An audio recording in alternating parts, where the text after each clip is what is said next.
Welcome, friends, to another episode of the Intersecting History podcast. Intersecting History is a coalition of museums, artists, community historians, and community members dedicated to building a more just and inclusive public memory. We are here to talk about our next theme in our third annual Intersecting History Museum Crawl, Yes, She Can. We are joined by our distinguished guest, Sarah Kennel, of the Virginia Museum of Fine Arts. I will let her introduce herself. Introduce yourself to the audience and share a little bit about yourself.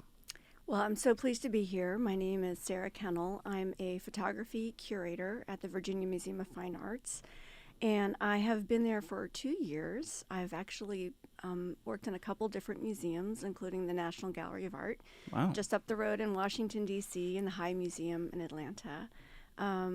I actually came to be a photography curator somewhat by accident. I was doing a degree in art history at UC Berkeley, and I got a fellowship to come to the National Gallery. And I was supposed to finish my dissertation, which was not in the field of photography.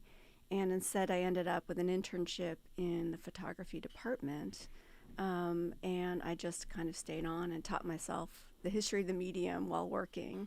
And I was really fortunate, actually, to have a great female mentor. And I think that was something that was really important to me. And, we'll probably get into a little bit today about women in the art world and how important it is to have role models. So anyway, I kind of, somewhat late in the game, turned my focus onto photography, and it's been an amazing journey. And then when I came to the Virginia Museum of Fine Arts, one of the first things I got to do was meet Willie Ann Wright, who's one of Richmond's most beloved photographers. Yeah. And that resulted in the exhibition we'll talk about today. Oh, this is interesting. I mean, it's so much we could talk about. And we had one of our guests on, and they were talking about the importance of having a mentor in this space, as a woman in this space. And when I think about Yes, She Can, and we're thinking about women, sometimes unsung heroes, as they say, in the freedoms movement, culture, building our society. When I think about your work in cities such as Richmond, D.C., Atlanta, right? Like a lot of the pillars, especially Atlanta, and thinking about the freedom movement and Richmond, we've got some things here too. Don't sleep on Richmond. But when you hear the theme "Yes, She Can," what does that mean for you personally, and in your experience in getting to where you are and where you're still trying to go? I think it's an affirmation of ability, but it also reminds me that we have to tell other women and girls that they can, and we need to tell men that women can as well. Yeah. I think a formative experience I had was I went to an all-girls junior high and high school, and it prepared me for college, not just academically, but also I kind of came to realize that in classes, I was sometimes the first female to raise my hand and say something. It never occurred to me to kind of hold back. And so I think, having those experiences early on, and my mother is a feminist and an academic, so I really had that opportunity. And for me as a mother, I have both a son and a daughter. It's important to teach both of them. Yeah. Yes, she can. And just as a little side note, I actually took my son to see Barbie before I took my daughter. He loved it. But I also think, too, part of what I've really enjoyed in my career is that I've benefited. I've probably unconsciously sought out women mentors, and I've benefited tremendously from them. But I also really enjoy playing that role now that I'm kind of more established in my career. It's just, I see how other younger women need sometimes introduction, need networking. Sometimes it's a little bit more challenging to learn how to ask for things or to learn how to say no to things. That's something I'm still working on. Yeah. That is something that I think in the museum world, forming these important kind of networks of women has been really, really helpful. Yeah. I'm glad you brought up the Barbie movie because I love the Barbie movie. a little bit because there's an Allen in there that spells his name the way that I do, but I just felt affirmed in that moment. But this isn't about affirming me. But I think it has I love the point that you made around we have to teach women that they can, and to teach young men and boys that they can as well, because this lie of patriarchy also does not work well for men, and really produces and shapes them in a way that is not healthy for their human experience and the experience of people around them. And so it is quite important work. Thank you for kind of bringing us through your journey in this kind of collection of experiences that have led you to this moment. Could you share a little bit more about the VMFA and your role? And I know this isn't the first time you all have platformed women within our community, our nation, and our world.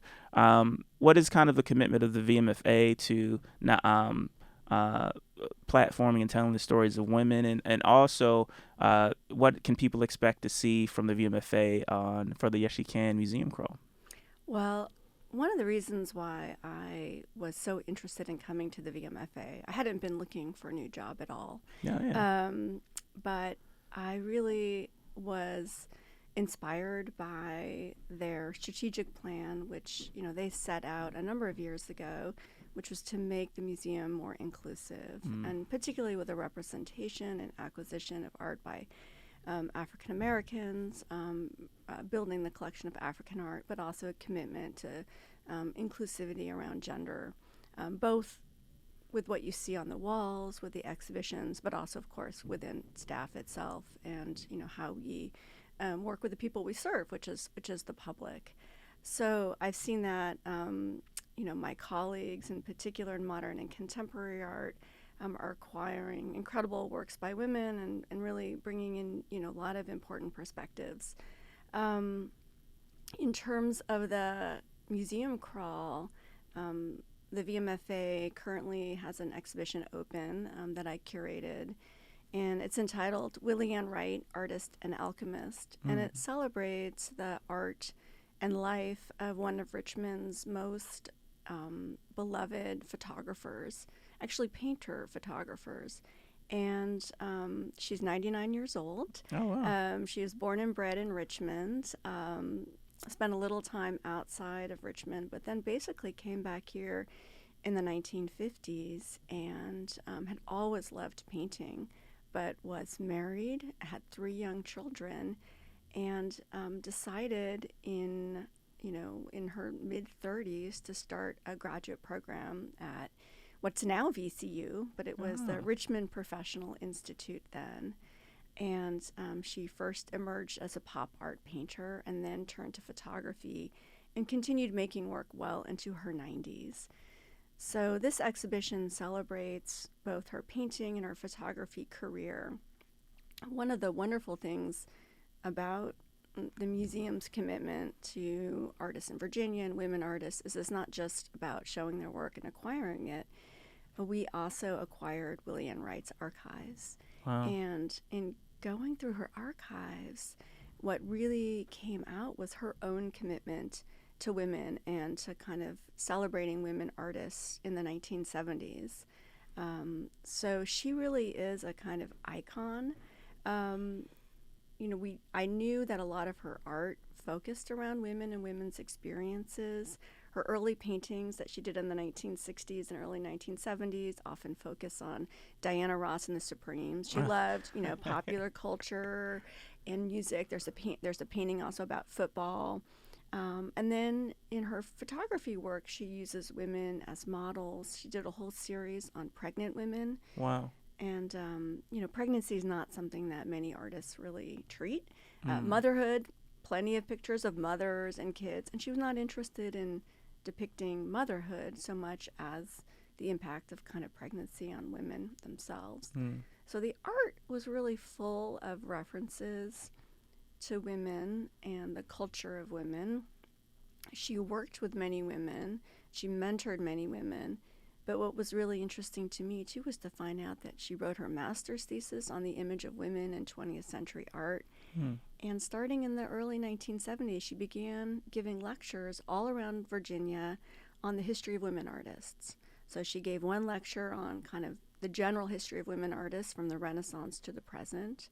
And she gave another lecture on women artists in Virginia. And so this is a moment of the kind of first writing around women's art history. And the first shows really devoted to women artists in the 1970s. So she was right on the forefront. And, you know, even as she was making her own art, she was really telling the stories of other women artists. And I think she understood that it was important for other women to see the role models and to see what had been done. And it's also important that she herself was mentored by a very important Richmond artist, Teresa Pollock, who essentially founded the art program at VCU. Wow. So for Willian Wright, you know, she sees herself as part of this kind of generational transmission of knowledge and inspiration. So that is, you know, part of the backstory of this exhibition. And so it's been an incredible, enlightening journey for me to sort of not just unpack the works of art, which are beautiful, but also to understand the commitment of the artists behind them. Yeah. When you were speaking about her focus on women and pregnancy, and one of the things that came to mind back when I still worked in corporate America, but you know, I found a way out. But fortunately for all of us listening, yeah. I would say been there, done that, got the T-shirt, burnt the T-shirt. But anyway, I remember one of many of my friends just the trajectory of their careers and how they were treated when it was time for maternity leave or whatever choice they decided to make. Seeing that threatened so much, and just always thinking like, man, these are people that are these are women that are literally carrying the future. And being penalized for that, and just also seeing the stratification of patriarchy, and talking about the glass ceiling or the compounded effect if you're a black and a woman, the cement ceiling, right? And so women's rights, from choices they make about their body and their family to their career to education. I think of some of our co-scholars in Afghanistan right now who are really seeing their society going back when it comes to women's rights.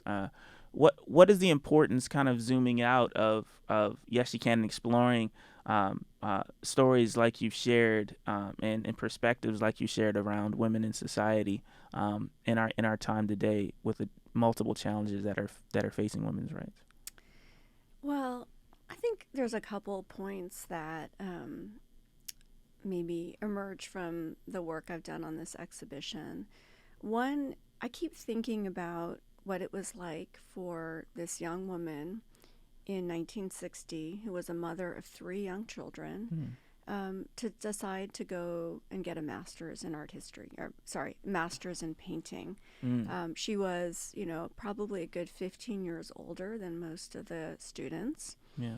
And, you know, she was a married mother of 3 and not a kind of, you know, the typical art student.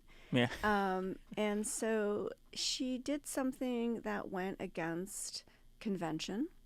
And I think she did so in part because she also had the support of her husband, who was, you know, throughout her career really supported her ambitions.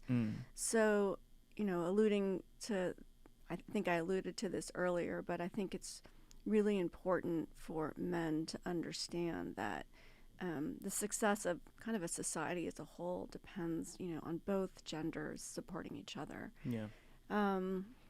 I think it's also an example of being able to take a risk. And in this case, you know, she was encouraged to apply to graduate school and pursue her passion by Teresa Pollock, by another female mentor. Yeah. So having those networks is important. You know, the work that she did on pregnant women is really interesting to me. When you look at the pictures, some of them celebrate the beauty of the female body, but many are really psychologically complex, and they explore the varying emotions and realities of what it's like for a woman to be pregnant and, to enter into a new identity. There's one picture that I think about of a, fairly pregnant woman, and she's inside of a kind of screened in camping tent on the lawn. And on the one hand, it reminds me of, little kids love to camp outside, even if it's just in the backyard. Yeah. But she's all alone in there, and it's like she's being trapped. And so I think about, as you talked about, the how can women continue to have an expansive professional and personal life and bear children? They should not have to make a choice between those. Right. And then, of course, more broadly, when we talk about, access to health care, I mean, maternal fetal health in this country is, far, far more dangerous in many cases than it should be. Yeah. And the discrepancies, between black women and white women and around socioeconomic opportunities. So, carrying children should not be a risk to yourself, and should not be pegged to income or to race. Yeah. So, of course, these basic rights, and of course the right to autonomy, to making medical decisions about whether you want to have children or not. Yeah. So, these issues are maybe not at the forefront of this exhibition, but when she was making these works, and when Willie Ann Wright was giving her lectures on women artists, she was also collecting clippings, newspaper clippings, all about the women's movement. And we found this file, and it has everything from, articles by, first wave feminists like Betty Friedan to articles on birth control, abortion, women in the workplace. And then there's lots of fun little articles she collected too about, like, the first grandmother who sailed the Atlantic solo, or another grandmother who was voted homecoming queen. So, you kind of see her interest build in being able to picture women as these, full, complex beings at a moment of great cultural change. I think what's a little dismaying to me is that many of the debates that she was picking up on in the 1970s, access to birth control, access to abortion, women's equality in the workplace, we're still talking about 50 years later. Like, it's still a struggle. Yeah. One of the things that we try and bring out, and why we think understanding history is so important, is we like to say just because something is current doesn't mean that it is new. And that when you look through history, and I appreciate the differences you talked about the black experience of being a woman and feminist and womanist and having a more intersectional approach, and seeing how these issues are connected and more complex as you have more experiences. We really want people to pick up the patterns of history and how they are kind of permeating and continuing into the present. I was just in Alabama at the Legacy Museum, where Brian Stevenson kind of lays out the path and the evolution of from slavery to mass incarceration and how it kind of evolves over time, and still seeing those patterns. And as you talked about those issues that are still kind of present today, what do you think is the importance, especially in this time, as we see these patterns of oppression and challenging the agency of women in the present? What is the importance of having an intersectional approach, or having more than one narrative that informs how people see these issues, and how do you see efforts such as intersecting history helpful to society in this time? I think that we have seen that dividing people makes it easier to have power over them, right? So we have seen a lot of politics of division being pushed in the last, decade, and understanding and having empathy across, cultural, social, economic, racial lines I think it's critical to kind of, understanding who we are as humans and creating communities. One thing that I think is also that I think I've been, the intersectionality piece is that particularly around women, it's a kind of a catch-22 in the sense that, you don't want to separate women out as exceptional and not part of a broader human coalition. Right. Right. It's just double bind. It's Right. like doing a show on women artists. It's like we don't want to just be known as women artists. We're artists, But yeah. at the same time, until you keep doing that work, there is a kind of marginalization.